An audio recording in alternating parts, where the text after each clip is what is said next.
I think foolishness, mostly. I think we've entertained so much at home. So it was just like a natural progression from home entertaining to having a restaurant. Well, that's what I mean, foolishness. Because you kind of think that, I mean, of course we did discuss how the transition from entertaining at home to owning a restaurant is not something that is a natural thing. But I think if nowadays, if we knew what we know now, then we would have probably never started, because it's just too scary. But yeah, foolish enough to start. Surprisingly, there was none. We normally try not to discover anything about each other. We've been together for 30 years. So, and actually we do spend all our time together. So being together at home, it's no big deal for us. And we do so many things, like we cook together, we eat stuff, and Eddie cooks, and I have to try not to scold him for being so slow, because you know I'm used to professional kitchen, professional staff, everything's fast, and then I watch Eddie and I'm like, oh God. For me, I have to enjoy it. You know, it's a meditative kind of thing. Yes.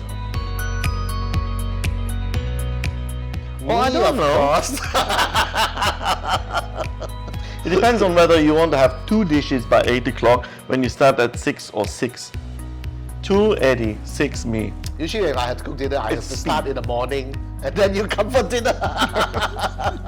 But I used to be like that too. I mean, you know, it's just when you do something again and again and again, obviously you become faster. So.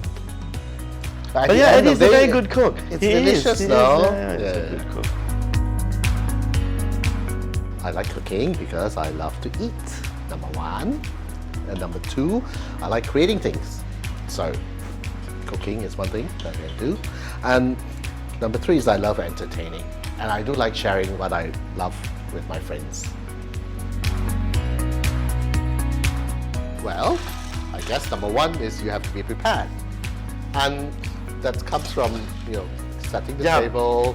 Yeah, I think it's right. Your wines should be chilled at the right temperature, and so should you. If you're running around, I try, I never succeed, but I try to have like 15 minutes to half an hour to myself to relax before the guests arrive. Because if you're running around like a fool, you're already going to be stressed, and then who's going to have fun?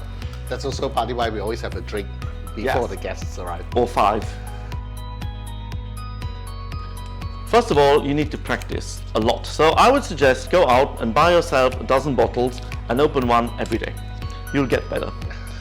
And there's a couple of tricks. First of all, make sure it is cold. The more vintage your champagne is, the more precious it is, the warmer you want it to be, the less cold. If it's a new champagne, then you keep your finger on top, because sometimes, no matter what you do, they fly out.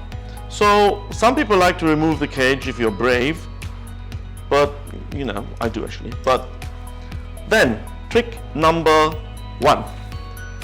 Hold the cork and turn the bottom of the bottle. Don't turn the top, because this gives you more of a lever to do it. So, and then there's a question of pop or no pop. Properly, it should be no pop. It should be just like a, but which you need to really control it coming out like. But I actually like a pop, so I always pop.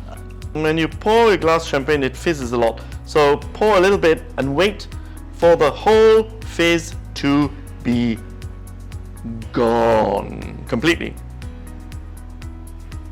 And then when you top it up, it will no longer fizz so much and you will not have an overflowing glass. There you go. Yay!